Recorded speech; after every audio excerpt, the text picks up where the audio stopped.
July the 4th, 1776, the unanimous declaration of the 13 United States of America. When in course of human events it becomes necessary for one people to dissolve the political bands which have connected them with another, and to assume among the powers of the earth the separate and equal station to which the laws of nature and nature's God entitle them. A decent respect to the opinions of mankind requires that they should declare the causes which impel them to the separation. We hold these truths to be self-evident, that all men are created equal, that they are endowed by their Creator with certain inalienable rights, that among these are life, liberty, and the pursuit of happiness.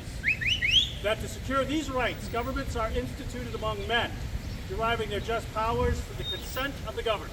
That whenever any form of government becomes destructive of these ends, it is the right of the people to alter or abolish it, and to institute new government, laying its foundation on such principles as organizing its powers in such form as to them shall seem most likely to affect their safety and happiness. Prudence, indeed, will dictate that governments long established should not be changed for light and transient causes. And accordingly, all experience has shown that mankind are more disposed to suffer, while evils are sufferable, than to right themselves by abolishing the forms to which they are accustomed.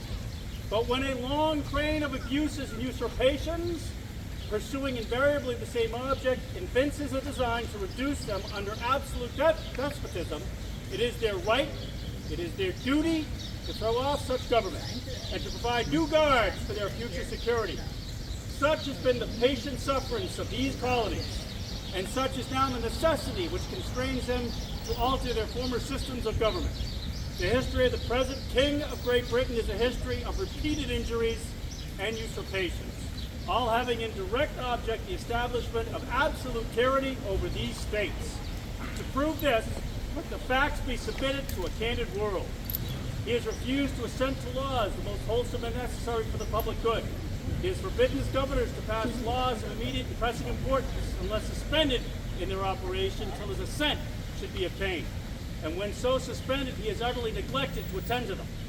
He has refused to pass other laws for the accommodation of large districts of people, unless those people would relinquish the right of representation of the legislature, a right contestable to them and formidable to tyrants only. He's called together legislative bodies at places unusual, uncomfortable, and distant from the depository of their public records for the sole purpose of fatiguing them into compliance with these measures. He has dissolved the representatives of houses repeatedly for opposing with manly firmness his invasions of the rights of the people. He has refused for a long time after such dissolutions to cause others to be elected, whereby legislative powers incapable of annihilation have returned to the people at large for their exercise, the state remaining in the meantime exposed to all dangers of invasion from without and convulsions from within. He's endeavored to prevent the population of these states for the purpose of obstructing the laws of naturalization of foreigners, refusing to pass others to encourage their migration hither, and raising conditions of new appropriations of lands. He's obstructed the administration of justice by refusing to assent to laws establishing judiciary powers. He has made judges dependent on his will alone for the tenure of their offices and the amount of payment of their salaries. He's erected a multitude of new offices and sent hither swarms of officers to the payment of their salaries. He has kept among us in times of peace standing armies without consent of legislatures. He is affected to render military independent and superior to the civil power.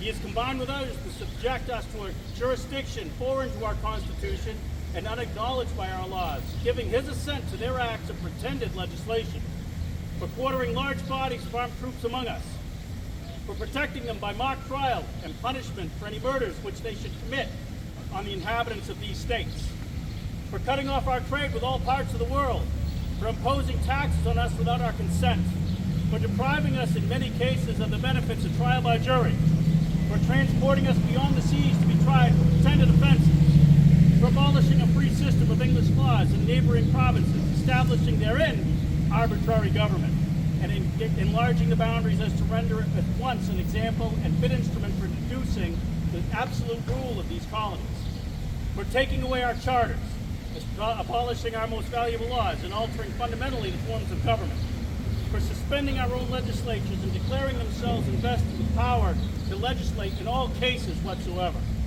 He's abdicated government here by declaring our protection and waging war against us, He has plundered our seas, ravaged our coasts, burnt our towns, destroyed the lives of our people.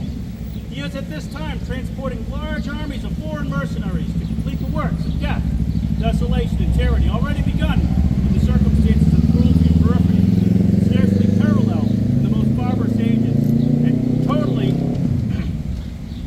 and totally adherent to all good people. He's excited domestic insurrections among us. He's endeavored to bring on the inhabitants on our frontiers merciless Indian savages whose known rule of warfare is undistinguished destruction of all ages, sexes, and conditions. In every stage of these oppressions, we have petitioned for redress by the most humble terms. We have repeated our petitions, have only been answered by repeated injury. A prince whose character is thus marked by every act which may define a tyrant is unfit to be the ruler of a free people. Nor have we been wanting in attention to our British brethren. We've warned them from time to time of attempts by their legislature to extend unwarrantable jurisdiction over us. We have reminded them that the circumstances of our migration and settlement here. We have appealed to their need of justice and magnanimity. We have conjured to them the ties of our common kindred to disavow these usurpations, which would invariably interrupt our connections and correspondence. They too have fallen on to the voice of justice and continuity. We must therefore acquiesce in the necessity which denounces our separation and hold them as we would hold the rest of mankind. Enemies in war, in peace friends.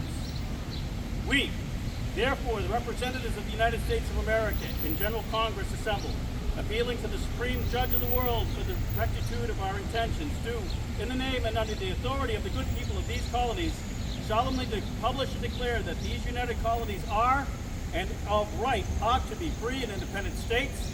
They are absolved from allegiance to the great British Crown, and that all political connection between them and the state of Great Britain is and ought to be totally dissolved, and that as free and independent states, we will have the power to levy war, conclude peace, contract alliances, establish commerce, and to do all other acts and things which independence may have right to. And for the support of this declaration, with a firm reliance on the protection of divine providence, we mutually pledge to each other our lives and our sacred honor. We cheer for freedom! Hip hip! Huzzah! Huzzah! Huzzah! Thank you, ladies and gentlemen. Thank you.